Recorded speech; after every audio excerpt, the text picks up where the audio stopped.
Hello, Facebook. Hello, good afternoon. Hello, YouTube. Hello, everybody. Hello, everybody for tuning in. It is Monday afternoon, and I am just sitting in the back garden doing work. I got my laptop here, doing some work outside today. It's so beautiful out, and it didn't rain this morning like it was supposed to. So it is the afternoon. It's the day after Father's Day. And I've got to tell you, Jamie and I were exhausted after this weekend. We had an insanely busy weekend, which was really awesome. Back here in the garden, we have all of our tables spaced out appropriately.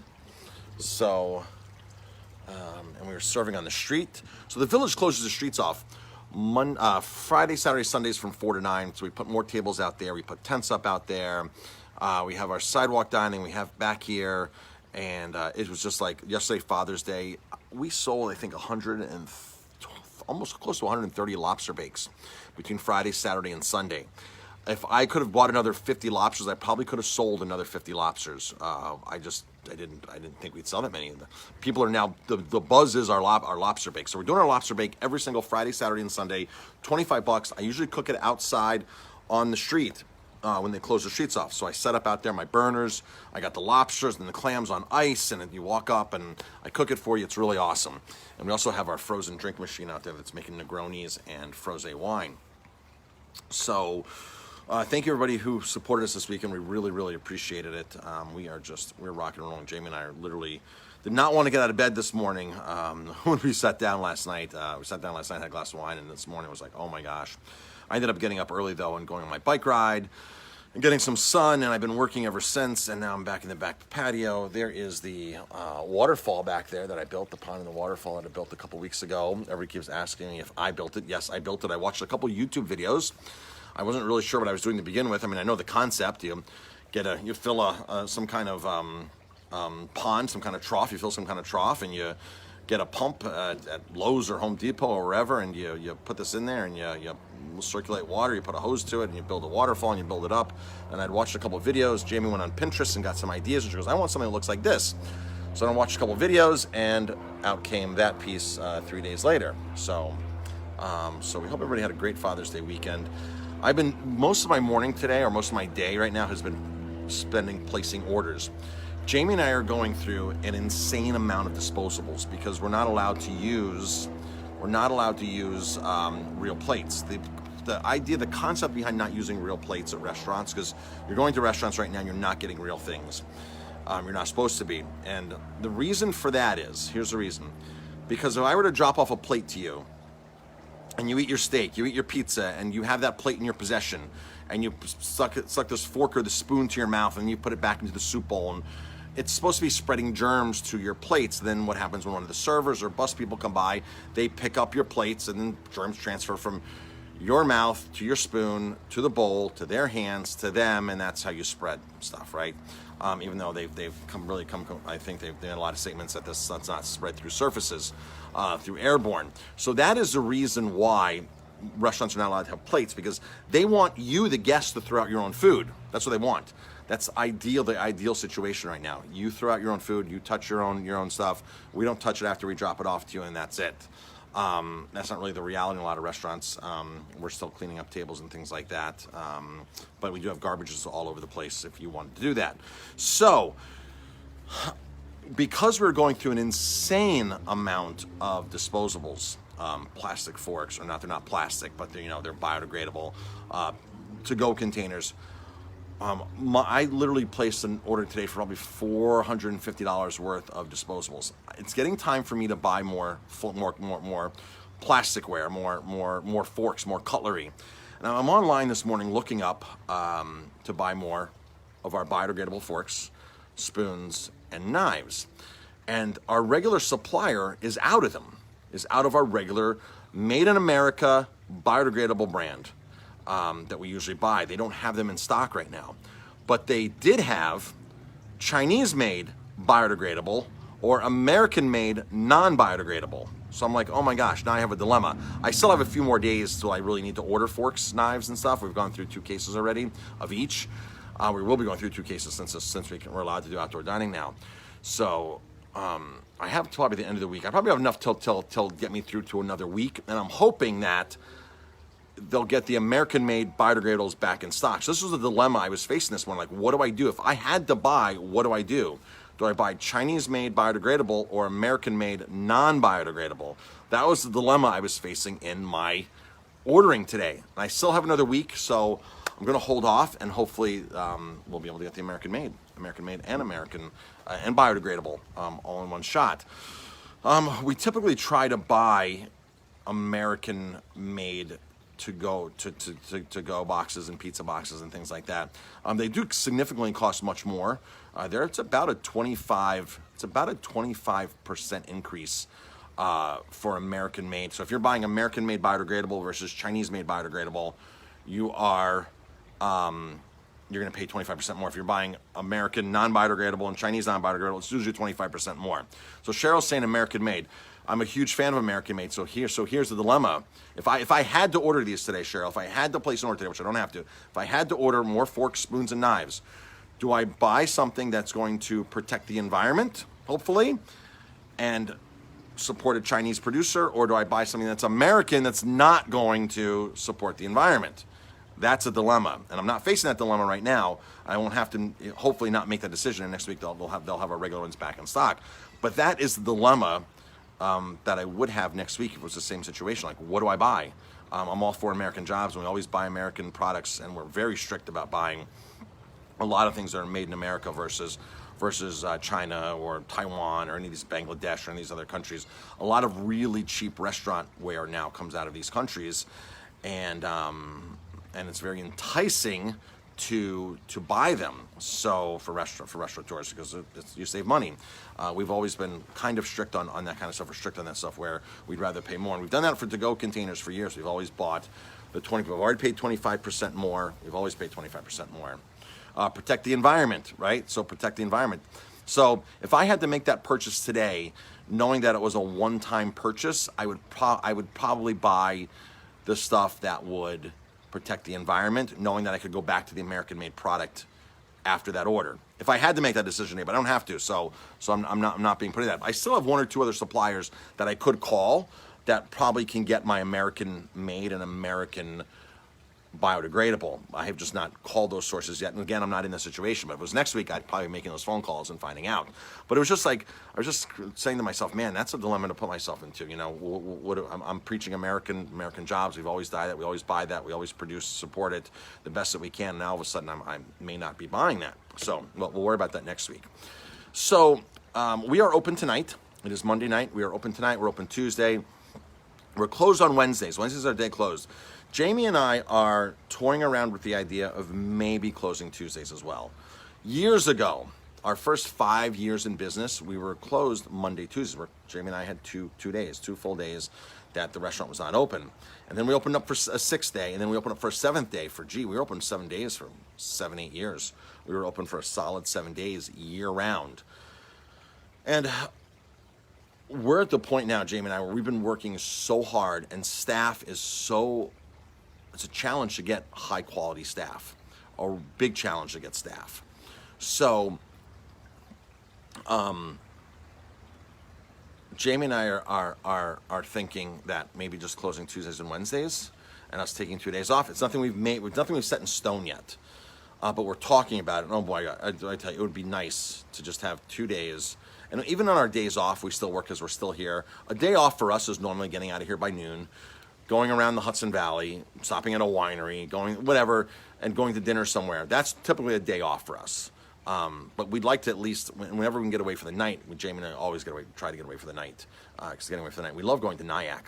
We love staying at the Time Hotel there and going around bar hop and restaurant hopping in Nyack. That's usually our night away. And the Time Hotel has this great pool. And sometimes we just check into the Time Hotel. The manager knows this because we've been there so much.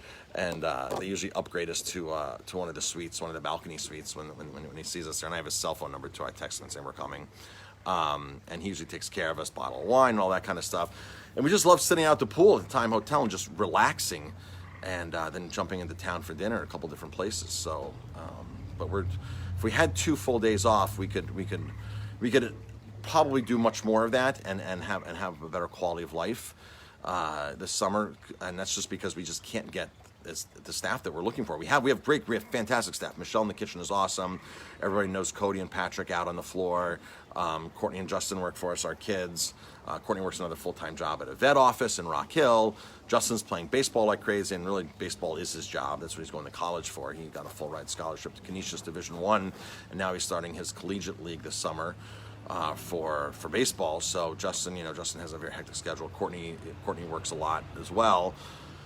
So that's just something we're toying around with. So if you see us close Tuesdays and Wednesdays, that's what we decided to do. I'm not sure about that. There's a lot of things to weigh out with that.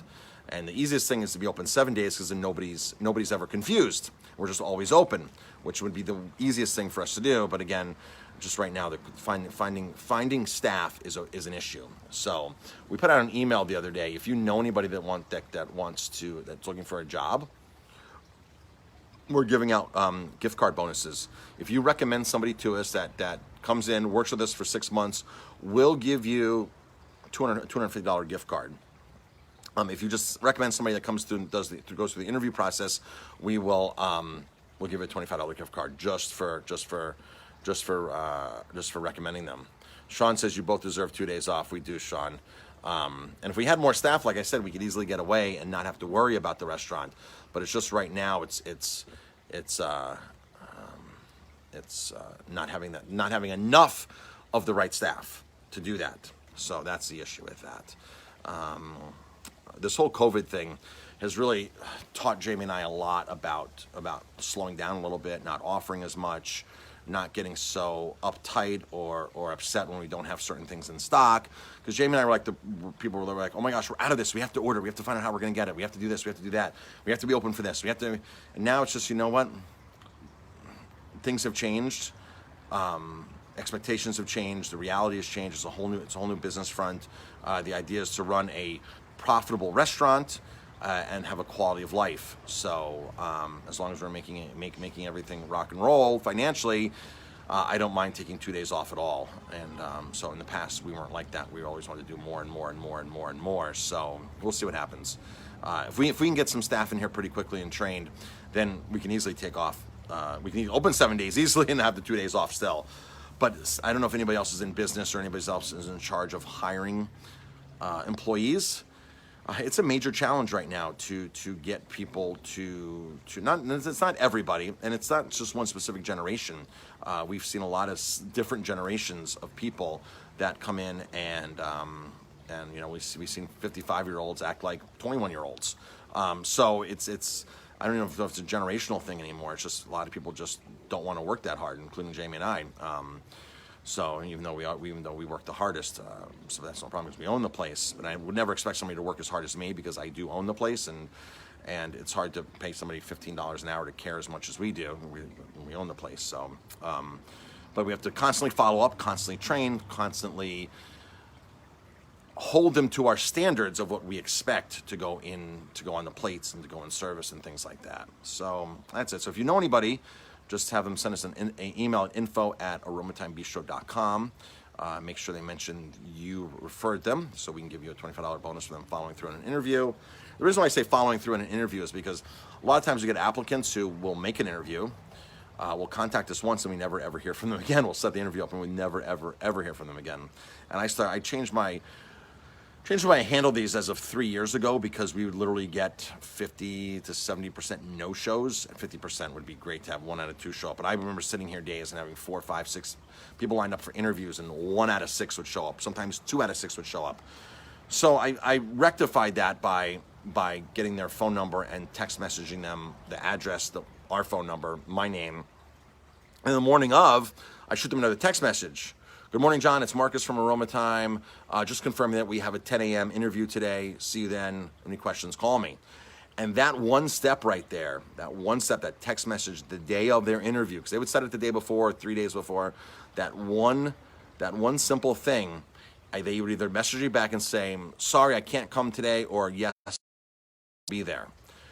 That one thing right there took 6 applicants and narrowed it down to 1 or 2, and the other 4 would cancel on the phone, so I'd have no more no-shows. And that kind of helped a lot. So that's why I always say, we give the bonus so they follow through, because a lot of people just wouldn't follow through. We get a lot of applicants, they just don't follow through. We get a lot of phone calls for jobs, we get a lot of emails for jobs, and to get somebody actually physically here to interview is a challenge sometimes. So if anybody else is in the same boat, or own your business or in charge of people, you probably understand what I'm saying. And that goes, I think, for any business. So, hi Margie. Margie's on. Cindy's on. Hi Cindy. Mike is on. How's it going, Mike? Sean, thank you, Sean, for that. That kind of helps us in our decision. We do deserve 2 days off. Joni's on. So Kate's on. Hi, Kate. How's it going? So everybody, thanks for tuning in. Michael's on. Hi, Michael. Jamie will be on her Facebook Live today at 4 o'clock. That's in about an hour and a half, doing her cocktail. Tonight is, my phone is going crazy again. It wants me to add viewers right now. I can't. There we go. My phone. Does anybody else have this problem on your iPhone where it just starts pressing buttons randomly, and Apple TV wants to keep opening up? I made a phone call yesterday, the day before, and I'm holding my phone. My phone's sitting on the counter, actually, and the 4 keeps getting pressed. And I'm like, I'm not touching a single thing. My phone just, it's an iPhone 10 and just does weird things like that, and I've rebooted it out. I'm currently updated, unfortunately, because it updated automatically, and I didn't want it to, but it did. I set that off. I just turned the COVID app off on there. Made sure the COVID app was off on there. Hope everybody is enjoying the summer so far. We lucked out this weekend. No rain here.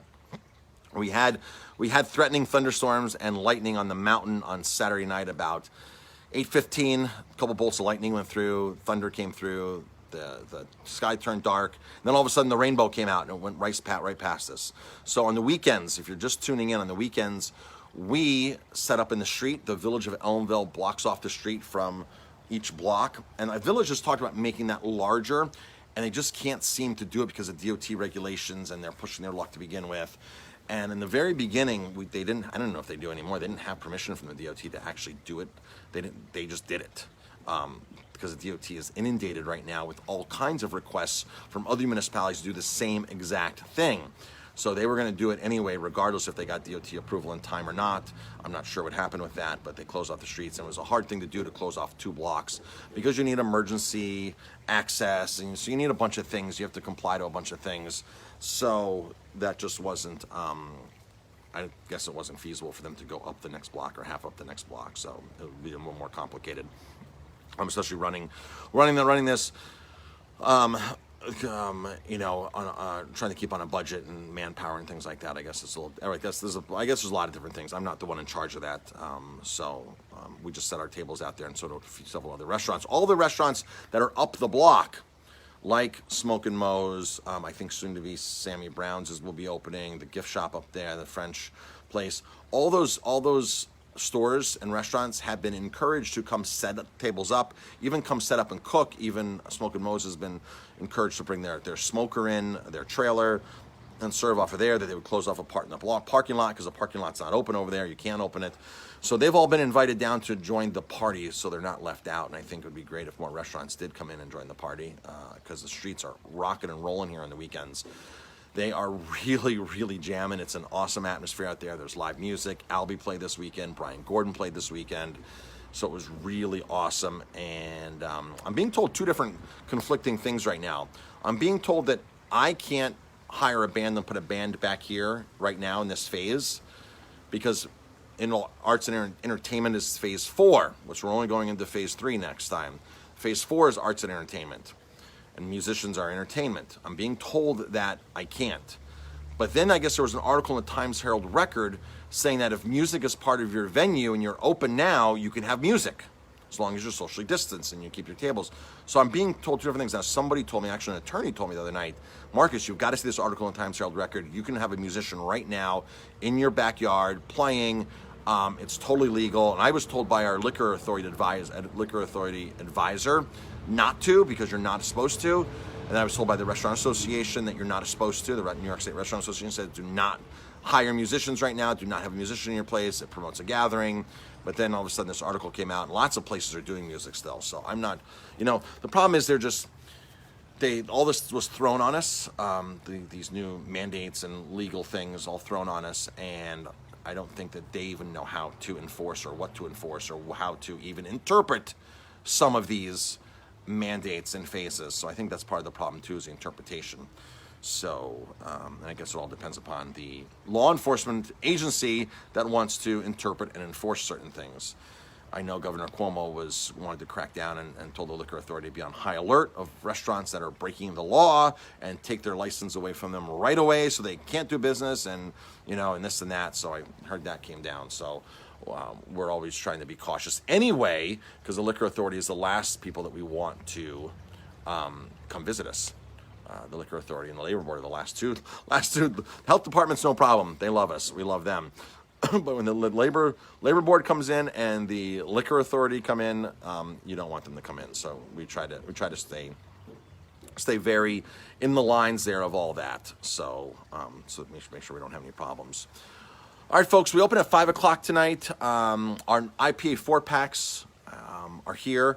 There'll be new IPA 4-packs coming up. I've heard we're going to have Heady Topper again. We have Equilibrium ready to go into rock and roll into one of the cases.